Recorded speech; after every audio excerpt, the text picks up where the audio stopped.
Good morning everyone. आज हम adjustment entries को पढ़ने जा रहे हैं जो 11th क्लास से रिलेटेड है। क्या होता है एडजस्टमेंट एंट्रीज़?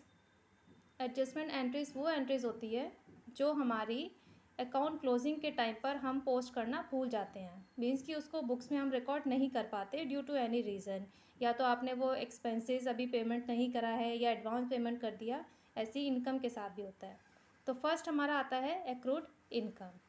ये वो इनकम होती है जो हमने अर्न कर ली होती है लेकिन हमें अभी रिसीव नहीं हुई। जस्ट फॉर एग्ज़ाम्पल, जैसे सैलरी हो गया, सैलरी ऑफ एम्प्लॉय।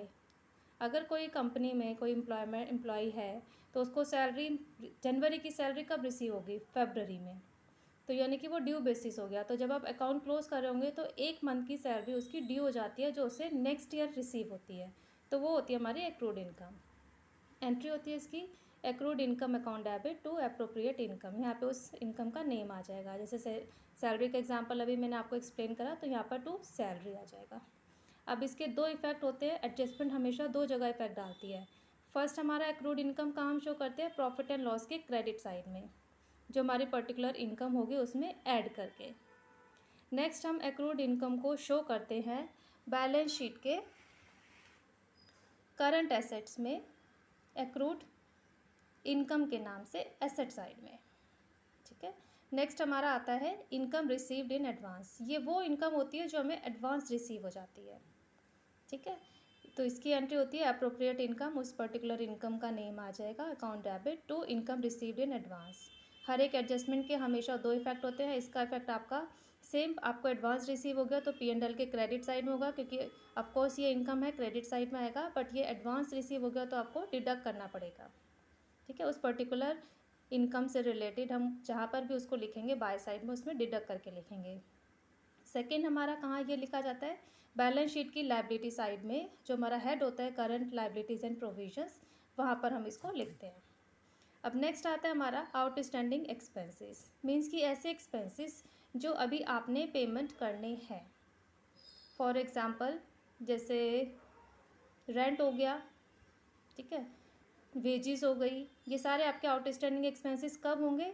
जब आपने अकाउंट क्लोज करने के टाइम पर उसका पेमेंट नहीं किया है, तो ये आपके आउटस्टैंडिंग एक्सपेंसेस है। मीन्स कि ये ड्यू बेसिस पर अभी आपको पेमेंट करना है at the closing of your account. Means कि रिलेट करेंगे उस अकाउंटिंग पीरियड से, लेकिन अभी आपने उसको पेमेंट नहीं करा, तो एक्सपेंसेस का यहाँ पे नेम आ जाएगा appropriate expenses account debit to outstanding expenses. ये भी सेम दो जगह होगा। जो आपका पर्टिकुलर एक्सपेंसेस का नेम होगा P&L के डेबिट साइड में उसको शो करेंगे और वहाँ पर ऐड करके हम शो करेंगे। प्लस सेकंड हमारा ये आता है बैलेंस शीट की लायबिलिटी साइड में करंट लायबिलिटी हेड में। नेक्स्ट आता है हमारा प्रीपेड और अनएक्सपायर्ड एक्सपेंसेस। ये जस्ट अपोजिट है आउटस्टैंडिंग एक्सपेंसेस का।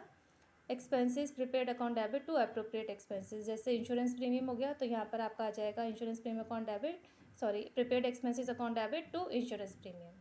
मीन्स आपने एडवांस पे कर दिया।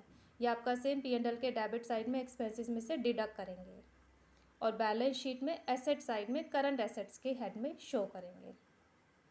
नेक्स्ट आता है हमारा क्लोजिंग स्टॉक। अब कुछ स्टॉक हमारा ऐसा होता है जो ड्यूरिंग द ईयर आप सेल नहीं कर पाते, उस स्टॉक को हम कहते हैं closing stock. Unsold stock is known as closing stock. इसकी एंट्री होती है इन्वेंट्री या stock account debit to trading और परचेजेस अकाउंट। क्लोजिंग स्टॉक को आप ट्रेडिंग अकाउंट के क्रेडिट साइड में लिखते हैं। Second, closing stock balance sheet की एसेट साइड में करंट एसेट्स में शो की जाती है। ठीक है। नेक्स्ट आता है हमारा डेप्रिसिएशन। डेप्रिसिएशन क्या होता है? जब आप फिक्स्ड एसेट्स को यूज़ करते हैं तो जो एसेट की वैल्यू में रिडक्शन होता है, उस रिडक्शन को हम कहते हैं डेप्रिसिएशन। तो डेप्रिसिएशन पहले हम चार्ज करेंगे एसेट पे, फिर डेप्रिसिएशन को P&L में एज ए एक्सपेंसेस ट्रांसफ़र करेंगे।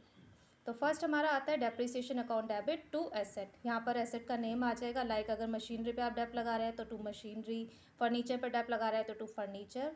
फर्स्ट ये हो गई। नेक्स्ट हमारी आती है profit and loss account debit to depreciation account. इसके सेम दो इफेक्ट हैं।